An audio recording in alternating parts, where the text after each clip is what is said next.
moon is a symbol for the unconscious.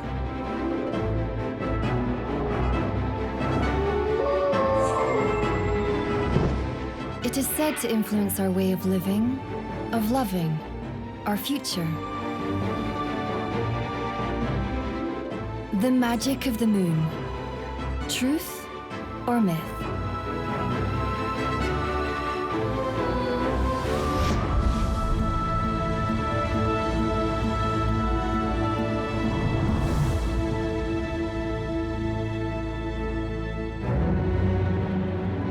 The moon. Ruler of the world's seas. For millions of years now, it has been steering the oceans. Every 12 hours, over 1 billion cubic kilometers of water move across our planet in time with the tides.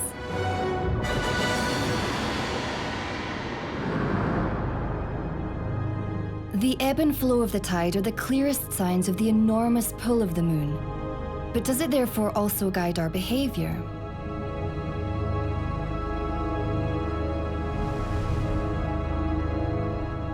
To this day, the vast majority of people are convinced that the moon influences us. How we sleep, how we love, when our children are born. Is the mysterious attraction more than a romantic feeling? Is there a secret bond between man and moon? Everyone in the world, whether they live in Papua New Guinea or in the middle of Cologne, they all have the same moon. What you can learn from the moon is that things change all the time. That the moon has this power over the thoughts, the imagination of man over such a long period of time, I find that quite amazing. The moon here is a spectacle, there's no other word for it. Our search for the magic of the moon begins in Paris. Not far from the Louvre, we find Jelani Machi, one of the city's top hairdressers. The opening hours of a salon depend on the moonrise at full moon, and that is not expected to happen before midnight today. For almost 40 years now, he's been cutting hair on a full moon. And this despite the fact he was not initially convinced of the influence of the Earth's satellites on hair. I had the idea because my grandparents, and also my parents, always talked about the full moon and explained to me that it's best to cut hair on the night of a full moon. To be honest, I never took it seriously. All I said to myself was, just another superstition. But when he receives the first requests from customers, Jelani Machi begins to open his salon on full moon nights, and the skeptic became a fan of the moon. When I cut hair on a full moon evening, the atmosphere is different. I would even say that the clientele is different from that during the day. Strangely enough, people aren't in such a hurry. They come and spend the whole night with me. During the day, everyone is rushing because of work, time pressure, appointments, but the customers in the evening are completely different. Not only is working more pleasant, Machi found over the years that cutting the hair on a full moon actually makes it grow faster and stronger.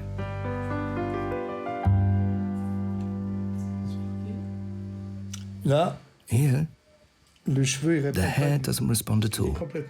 It's completely damaged, brittle. And here, this whole section, the hair is virtually non-existent here. It's dead. So, in order to revive it, I'm forced, with your permission, to cut off at least this section, to bring it back to life.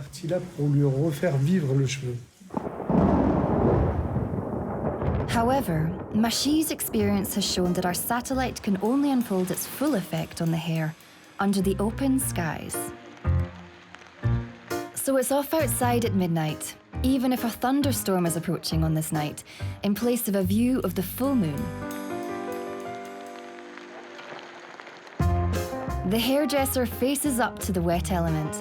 Does the hair really grow back stronger and faster? Machi's customers swear by it. And even when the shower turns into a downpour, the master keeps his scissors chopping. This is an experience in any case.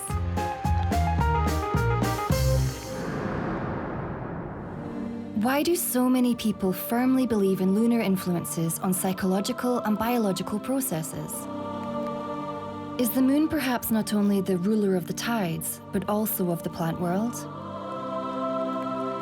A Swiss professor is certain. The tree is the link between man and moon. When man looks out into the plant world, he actually encounters a being that is absolutely outstanding, and that is the tree. Trees can live for a very long time. The oldest is probably 9,500 years old. In terms of time and space, it is larger than man in these two regards. And to me, trees are something like the people of the plant world. Does this mean that trees guard a cosmic secret? The tree actually plays a central role in all cultures. This is the axis of the world between earth and sky. But now, with our research, we're realizing that it's much more specific than we imagine. These are not only symbols or archetypes, there is real interaction. The trees pulsate not only with the Earth, root system, climate, but also with the cosmic events, with these rhythms. Are the lunar cycles related to the growth of trees? How do some of them manage to survive such unbelievable periods of time undamaged? How can we use this knowledge?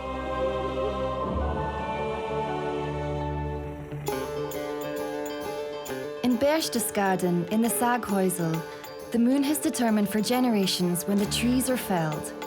When a cycle is over, father and son set off into the forest. Throughout the whole winter, there are only 9 days on which you can harvest wood for building timber. And today is such a day, a beautiful day.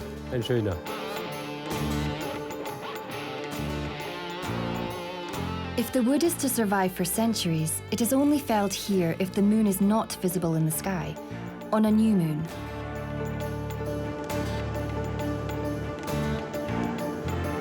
Today is the last day of the year on which they will drive out into their forest on the mountain. Their great-grandfathers planted the spruces they plan to fell today.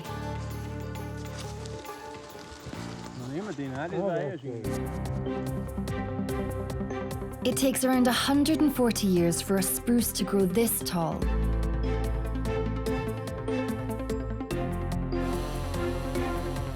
The felling process is much faster. It only takes 10 minutes.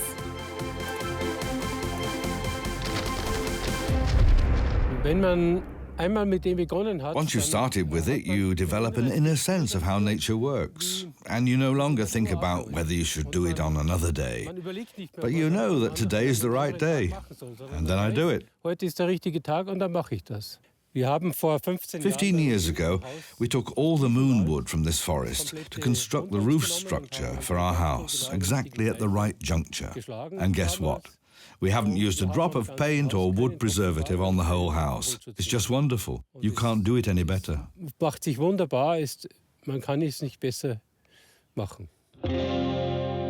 People from the wood industry used to regard them as eccentric with their lunar wood. But word that it is more durable, entirely without the use of chemicals, is slowly spreading.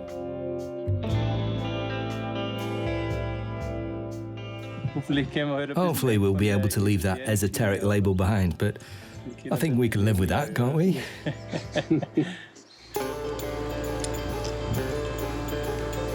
You only have to work hand in hand with the moon, then you get wood for eternity. That has always been the motto here in the Saghäusel. They don't need scientific proof for that.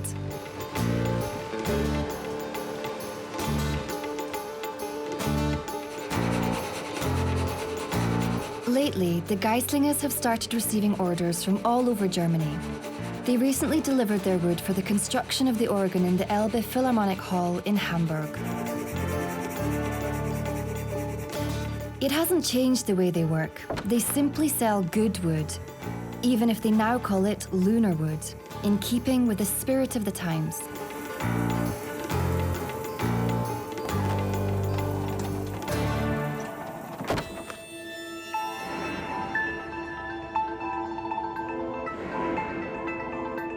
The Swiss Federal Institute of Technology in Lausanne, one of the largest education and research centres in Switzerland, is not only breaking new ground in an architectural sense.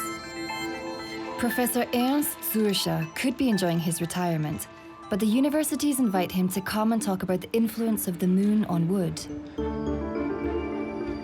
Not only did the scientist discover that people in earlier cultures took the cycles of the Earth's satellite into account when processing wood, he was also able to detect green tides in the trees.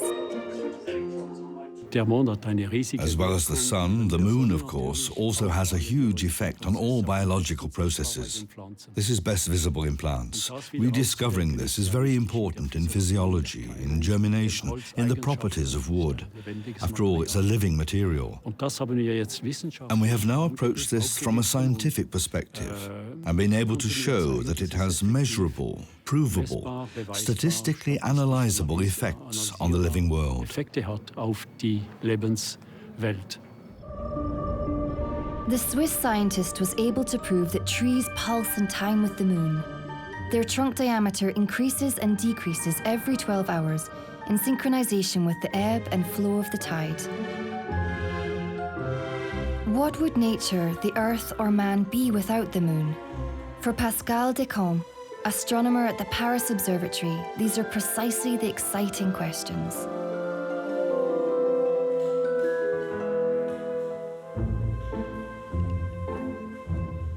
The moon is very important for the Earth and its inhabitants.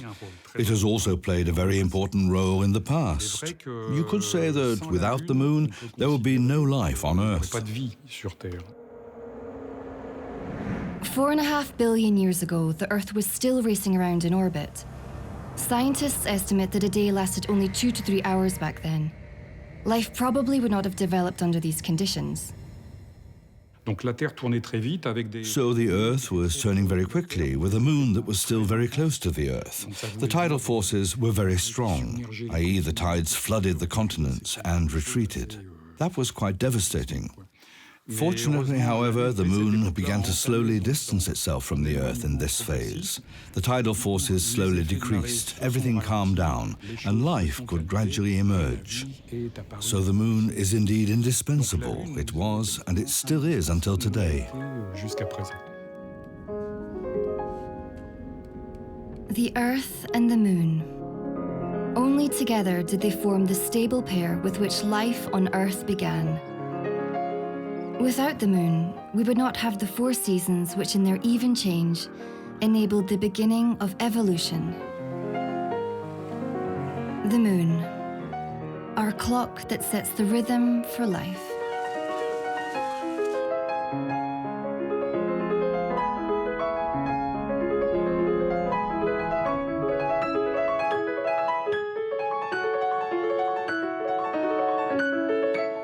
I have many colleagues, musicians, who like to work and make music at night, because the whole atmosphere at night is somewhat mystical, a bit not from this world. And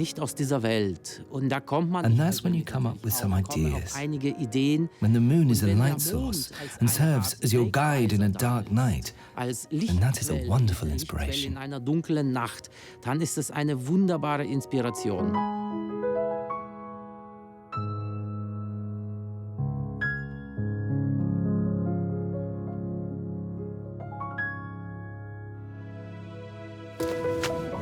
The port of Hamburg.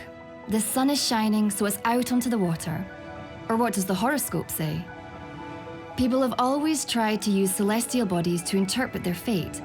As well as the stars and the sun, the moon is often of key interest for astrologers. For Manuel Arrea, it tells people what they need. The history of astrology is very long. and has, of course, passed through different eras in which different facets of astrology were particularly important. And today, the connection with psychology is a key topic, and also the great gift of a very nice, differentiated anthropology, which is much more precise than all other systems. Many people are familiar with the 12 signs of the zodiac. The sun takes almost 30 days to traverse a constellation. The moon is faster. It changes signs every 2.5 days. The 4 phases of the moon's orbit and the 12 constellations formed a celestial clock for astrologers. A horoscope from which it is not only possible to read what conducive or inhibitory factors the future holds in stores for one's intentions. For astrologers, the moon is like a compass that reveals what is good for day after day.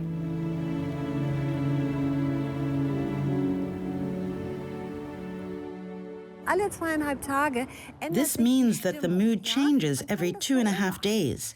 Yes, you can observe this. Just take a look at your circle of friends and at how people behave when the moon is in Leo, or when it is in Taurus or Pisces. In Pisces, they might be very emotional, very sensitive, and you have to handle them with kid gloves. And when they're in Leo, you might feel like going out, hitting the town, going dancing with your girlfriend or whatever.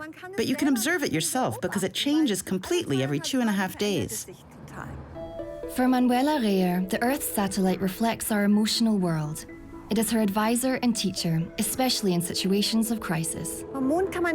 What you can definitely learn from the moon is that things change all the time, and that everything repeats itself, that there is an ever-returning cycle that simply reflects life and what surrounds us. And through this, you can also develop a certain kind of serenity for your own life.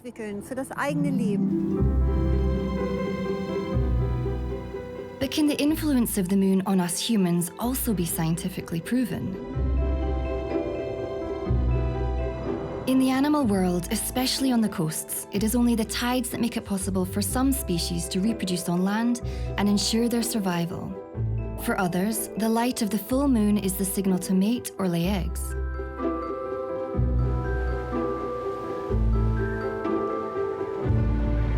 Take the largest living turtle, for example. The leatherback turtle only comes onto the beach to lay its eggs at springtide and full moon. After the work is done, the moon shows her the way back to the sea.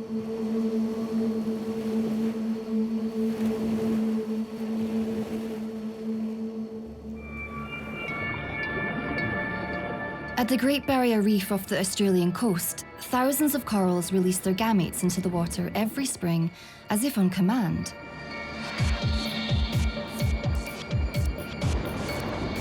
Like an underwater blizzard, all coral species here reproduce following the rhythm of the lunar cycles. To this day, no one knows why this is. It has now been scientifically proven for a South Pacific worm that the moon is the clock of fertility.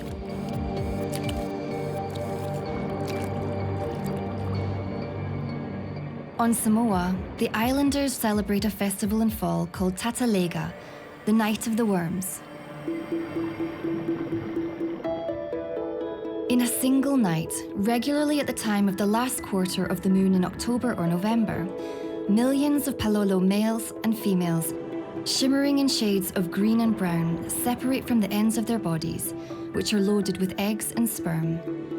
They move towards the moonlight, to the surface of the sea to unite there.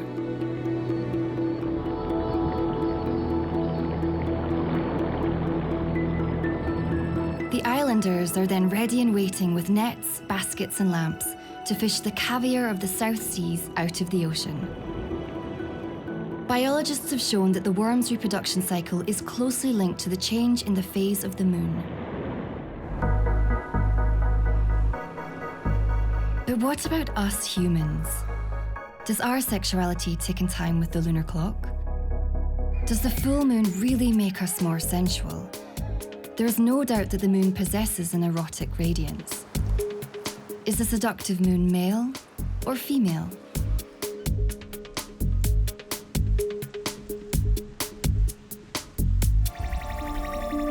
Anne Marchand has tried to trace the identity of the moon, but it even changes genders in the languages.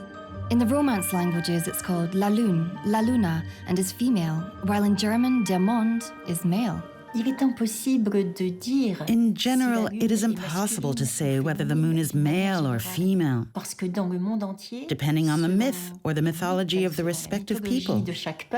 It can be either male or female, or also a little of both. The Romans worshipped Luna, the goddess of the night, while the Greeks had a whole range of moon goddesses: Selene, Artemis, Danae. In the north, there was the moon god, Mani. In Europe, the oldest stories belong to Greek mythology. Selene is female.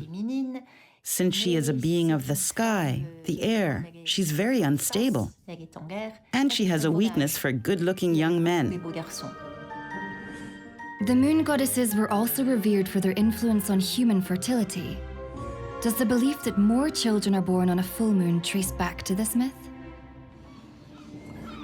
Dorothee Struck is a gynecologist and lives by the sea. She's sure that certain combinations of moon phase and water level are the starting signal for births. The moon has already caused her particularly strenuous working days. So that was sometime in the 90s, the only night with 13 children. I didn't know if I was coming or going, and how many boys or girls had been born. I just kept running from one delivery room to the next, followed by 2 midwives. There are certain lunar constellations when there is quite a lot going on, and with others not. Many people are convinced that more children are born on a full moon. According to one theory, microtides could have an effect upon the unborn child floating in the amniotic sac and trigger birth. Despite large-scale studies, science has not yet been able to establish a connection between the full moon and an increase in births. We asked Dorothee Struck, an Orthodox medical practitioner. We know that in societies without light pollution, in other words, societies not bothered by light at night, women in general always menstruate to a new moon and then ovulate 14 days later at full moon. And exactly 9 cycles later, again at full moon, many children are born. Testimonies of ancient cultures report a synchronicity of female cycles, according to which all women are said to have been ready to conceive at the same time during a full moon. A lunar cycle lasts 29.5 days, and is thus about the same length as the cycle of many women. A coincidence? A psychiatrist from Prague claims to have discovered that every woman has an individual lunar phase cycle that begins with her birth and continues with absolute precision throughout her childbearing years. This lunar phase cycle can shift in modern women due to light pollution and stress. They then even have 2 cycles. Sometimes, therefore, the most fertile days are during the period. Women who want to conceive can now have their lunar cycle calculated in gynecologist practices. We don't always have to manage absolutely everything. The women with a desire to conceive are often under pressure anyway. But I can see what I can transfer into everyday life, what can help me to reconnect with nature, and also find this belief that our female nature is able to swing us back into cycles, and our body can repair a lot. If you ask science, the long-distance effect of the moon can hardly be proved. But 88% of Germans believe in it. So, what is true about the magical power of the moon? We pose this question to moon fans in front of the Hamburg Planetarium, who meet here in summer for the full moon open air with music.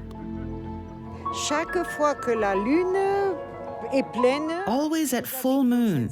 We live only 500 meters away from here. We come here to the meadow with a small picnic. Of course, we have a drink and listen to music. The atmosphere is amazing.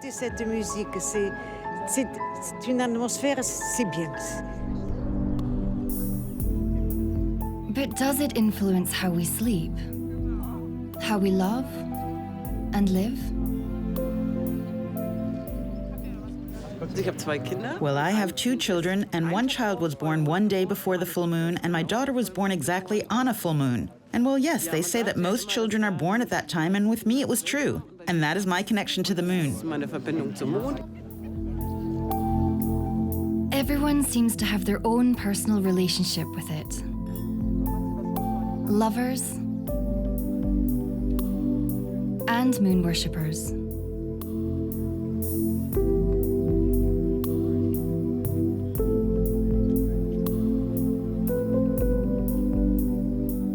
And those who can't sleep anyway.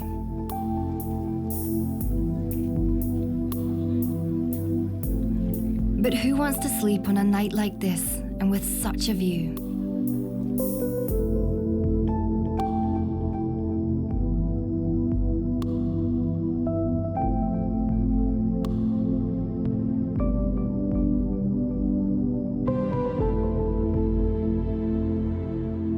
Many scientists have already tried to fathom the great insomnia. A Swiss chronobiologist took the matter in hand. We were in a full moon bar in Basel, and it's really only open on a full moon. And then we asked ourselves the question, why does the moon hold so much fascination for people? Why do many people complain about disturbed sleep during a full moon? From that point on, Christian Kajochen couldn't stop thinking about the moon. He wanted to know more. Do we humans have an inner lunar clock that controls our sleep? Do we really sleep worse on a full moon? If so, why could this never be proven? Or is it just the bright light from the moon that disturbs our sleep?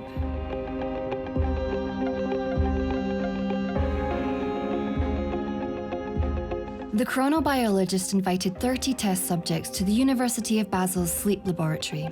They were not told that the test to be conducted focused on the influence of the moon on their sleep behavior. You have a problem when you tell people, we're going to examine the moon now, we're conducting a moon study. Then that actually already influences their results. We have to somehow sell it under a different guise, so to speak, but in a manner that's ethically justifiable. A so-called blind study was therefore conducted, and to rule out the factor that only the bright light from the moon makes people sleep worse, the study participants had to spend the night in the laboratory.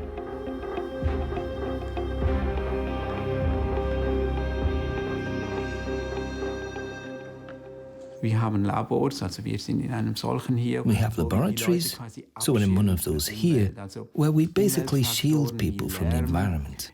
So environmental factors like noise, temperature fluctuations, light, so they didn't see moonlight either, or social contacts, they're completely shielded here. The goal is to really measure endogenous rhythms, i.e. the rhythms that arise in the body. The scientists did not believe that they would see a measurable effect of the moon on their test sleepers. This is how they formulated their theory. After all, what could humans notice without the direct shine of the moonlight? The result was all the more surprising.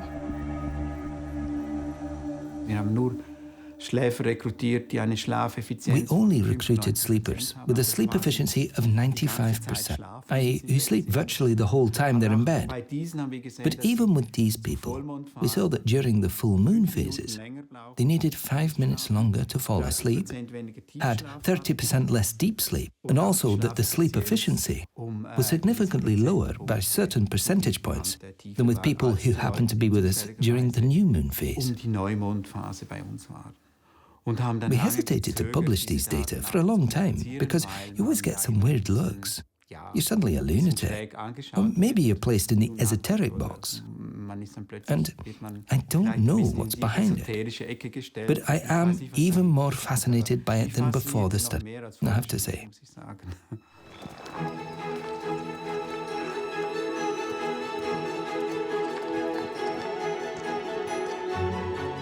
Johanna Paunger turned her fascination with the moon into her profession. The trained bank clerk tries to live in harmony with the rhythms of the moon and passes on her knowledge to other people. Today, she is out collecting herbs with a beginner group. You know what it's about, the influence of the moon, that you can't do certain things just any time, such as picking and drying. We know that St. John's wort oil is good for the nerves or for burns, and it's red. St. John's wort oil is only curative in the waxing moon, and if you fill it then and leave it out in the sun, then you have it for years. It doesn't get rancid. You have a healing power that really helps.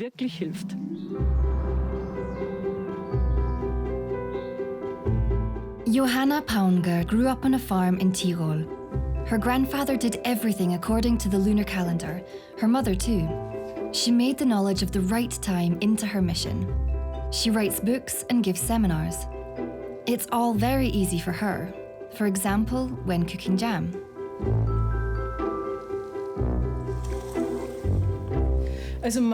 So I only make jam when the moon is right, because that's the only time it's worth putting the effort in.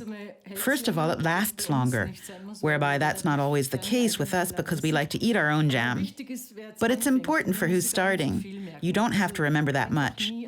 So just never do it when the calendar is in Virgo. It doesn't matter if you're making jam or something else, it'll go moldy.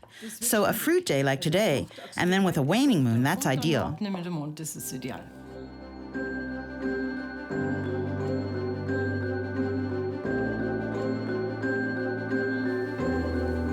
The Tyrolean has rewritten the old farmer's rules. Her lunar calendar has been translated into 8 languages and sold around 2 million times. The moon tells her the right time to wash her clothes, go to the doctor, or harvest apples.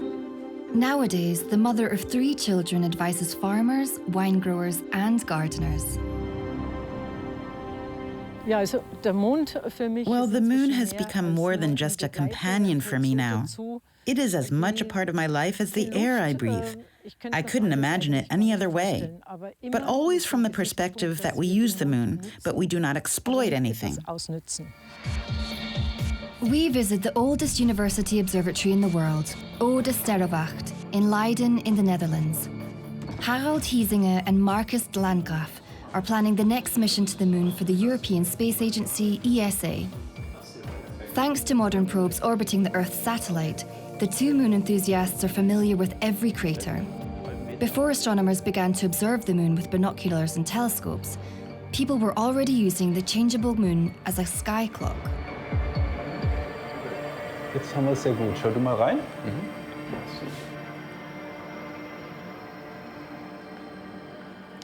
In the past, it was of course also important to keep certain appointments.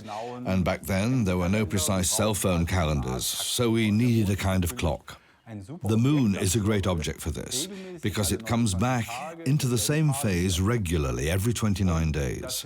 And that, of course, helps in everyday life, when you have to answer questions like, when do I have to sow the seeds?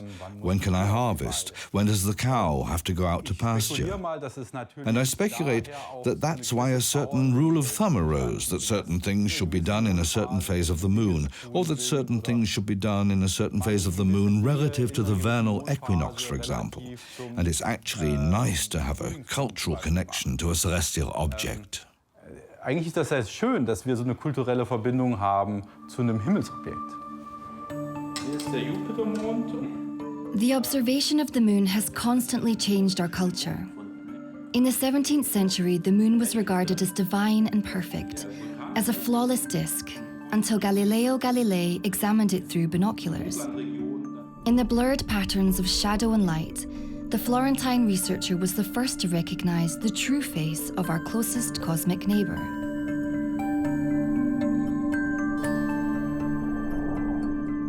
The moon was the only object where structures could be seen, and with the first telescopes one could already see mountains and valleys, very similar structures to here on Earth. This led to the consideration that this is not an object that belongs to the divine sphere, but it's actually a part of nature. And this is a basic idea of the Renaissance, that nature actually occupies its own space, and that not only the human sphere and the divine sphere exist. In 1610, Galileo Galilei published his observations in the Messenger of the Stars, shaking up the prevailing world view. In it, he claims that the moon is a second Earth and that the sun is the core around which all the planets revolve. The Church considered Galileo's findings heresy. Above all, the heliocentric worldview, with the sun in the center, contradicts the Bible. Because the Bible says, Then Joshua spoke to the Lord, and he said, Sun, be at rest over Gibeon, and you, O moon, in the valley of Ajalon. And the sun was at rest, and the moon kept its place. And as the Bible was not allowed to be mistaken, the Holy Inquisition forced Galileo Galilei to revoke his theories.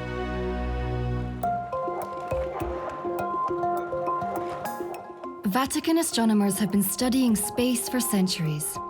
The Jesuit father Juan Casanovas also conducted research at the Specula Vaticana, the papal observatory, until his death. It took over 100 years for the Church to acknowledge its mistake, and over 300 years until Galileo Galilei was rehabilitated in 1992. This was particularly bitter for the Vatican astronomer.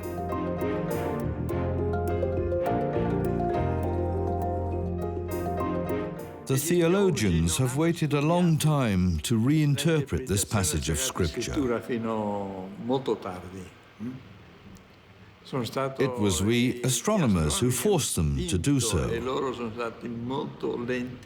And the theologians took a very long time to admit their mistake. That's my opinion. The theologians were not interested in the problem we astronomers had. They didn't really care whether the sun rotated around the Earth or vice versa. Sono le orbite, non è interessati per niente. Questa è la mia tesi.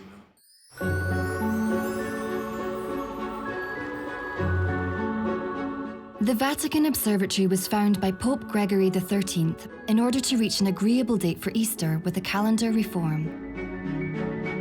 The date depends on the beginning of spring and the first full moon of spring. It could not be precisely calculated with the Julian calendar previously used. The Gregorian calendar was therefore introduced, which is still the most widely used calendar worldwide. The Catholic Church no longer has the sole power to interpret heaven and earth. Galilei continued his research. A bird's feather falls more slowly than an iron hammer.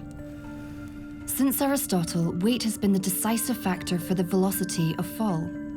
The researcher has his doubts. From his experiments, he concludes that all objects fall at the same speed, regardless of material and mass. In a vacuum, even a feather and a hammer should touch the ground at the same time.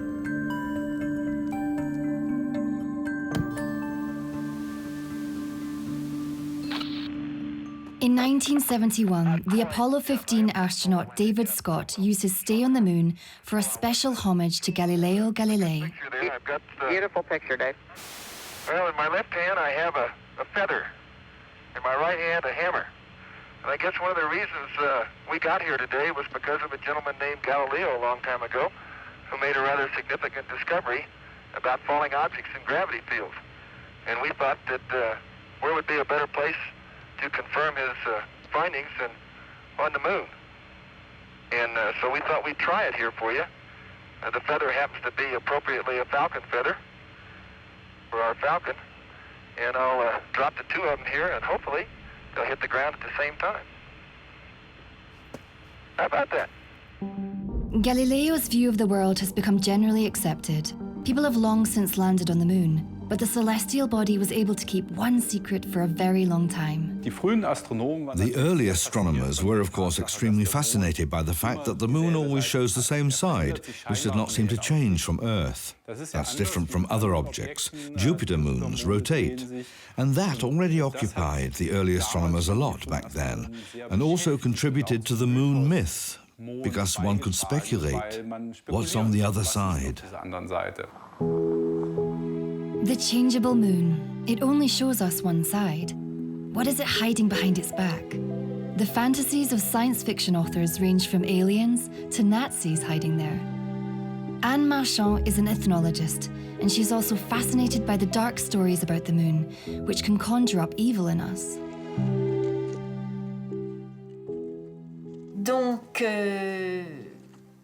There is also this dark aspect of the moon, because in mythology, all good things must also have a negative side. And often the person who brings life is the person who brings death. In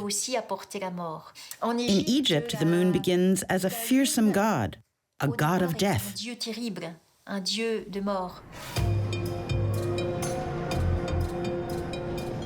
North of Luxor, in Upper Egypt, the moon shows other facets. The Temple of Dendera can be found here, a sanctuary which represents the cosmos, like a stone book holding secret knowledge about the sky's spheres.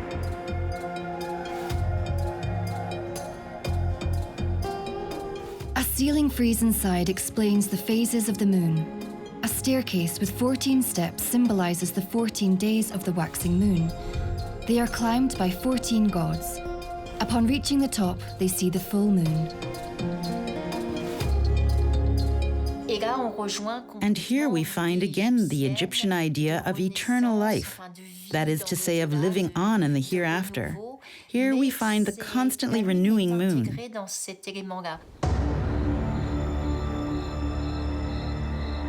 Moon, death, recurrence.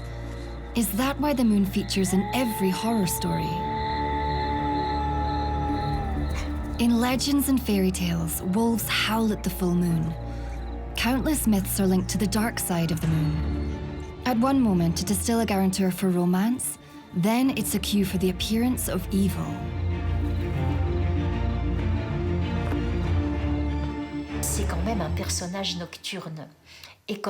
And then the moon is also a creature of the night. But for us humans, who are not made to see at night, for us, every sound, every light, everything that happens in the dark takes on disturbing proportions.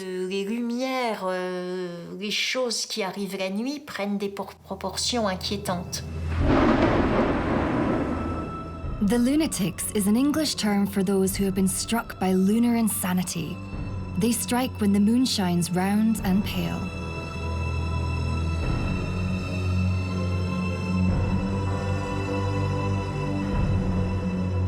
This is when people turn into werewolves or mutate into bloodsuckers.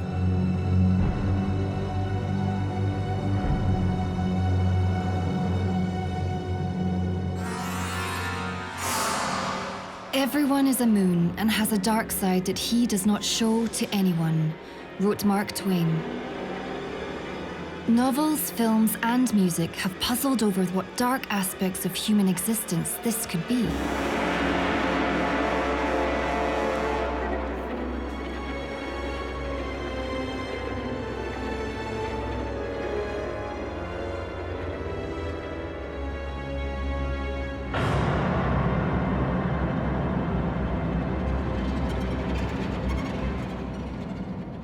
The dark side of the moon has also left numerous works of art to future generations. The cultural scientist Bernd Brunner regrets that science revealed the hidden side of the moon a long time ago. The dark side of the moon. This is, of course, basically a mistaken idea, because it's not dark at all. It's only dark for us, because we mostly, well, we see parts of it sometimes. But it's as bright as the other side. Only that we would first have to have the possibility to travel behind the moon. That was sometime in the late 50s, that you could become convinced that it's not dark there at all.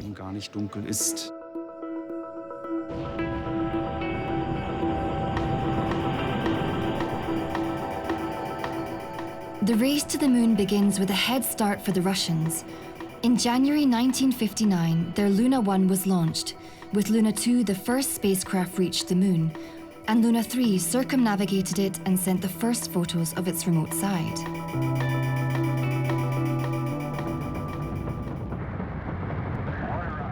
But the Americans are catching up. On December 24, 1968, 3 astronauts on board the Apollo 8 circumnavigate the moon for the first time. They send the first man-made images of the back of the celestial body back to Earth. On the last test flight before the moon landing, something strange happened to the crew of Apollo 10. The astronauts are in almost constant radio contact with the control center in Houston. Houston, 3.5 minutes. They're still looking good. Your predicted cutoff is right on the nominal. At 3 hours, 11 minutes into the mission, the distance from Earth, 3,140 nautical miles. Yes. Having arrived on the side facing away from the Earth, the landing capsule separates from the mothership for the first time. Then the signal to Earth breaks off.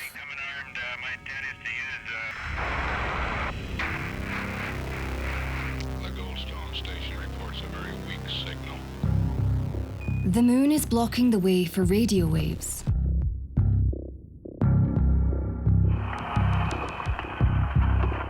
Conversations on board are still being recorded.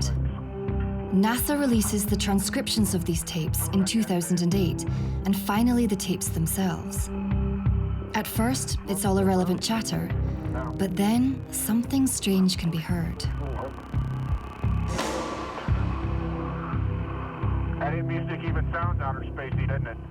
You hear that? That whistling sound? For Commander John Young, it sounds like outer space music, and Eugene Cernan answers in the landing module. Richard. Yeah, it sounds like, outer space type music.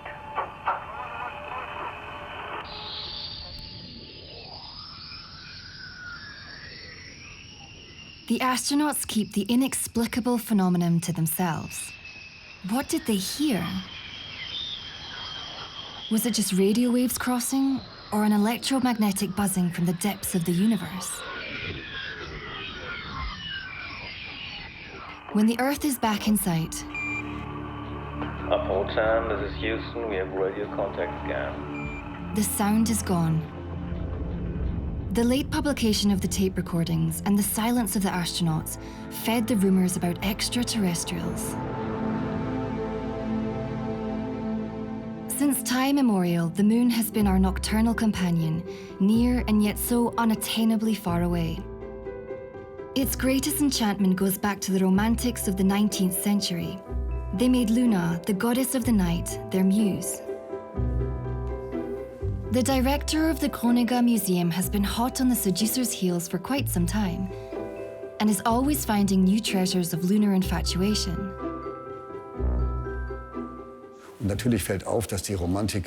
And of course, it's noticeable that the Romantics very often painted night views, much more than the others. And then the question arises again, why? And this also applies to music or poetry. The moon is sung about, described and painted, perhaps on the search for a new image of nature. For us today, in the 21st century, one thinks, well, in 1820, nature was still clean. But in the consciousness of people at the time, industrialization had already begun. The cities were full, one began to see nature, and with it also the light of nature, daylight, nightlight, in a new and better way.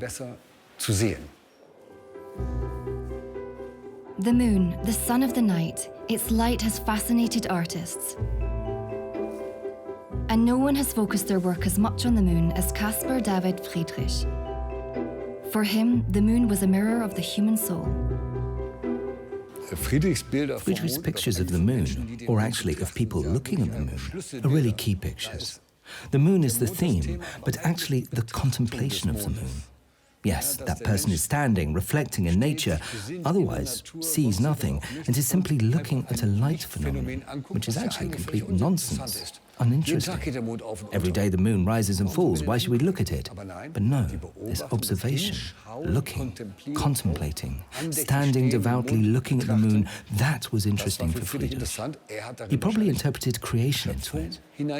Nature is God's creation, and everything in nature, from a blade of grass to the moon, is proof of God. You just have to look properly. Luna unfolds her most beautiful glow in the works of the painters, but she also has a wide range of colors herself. The moon is not just grey. Sometimes it presents itself in honey yellow, then in strawberry red, or even blood red. And when there is a lot of dust particles in the atmosphere, it can turn blue. But blue moon actually means a second full moon in a month. The moon has lost nothing of its attraction, especially when it promises a full eclipse.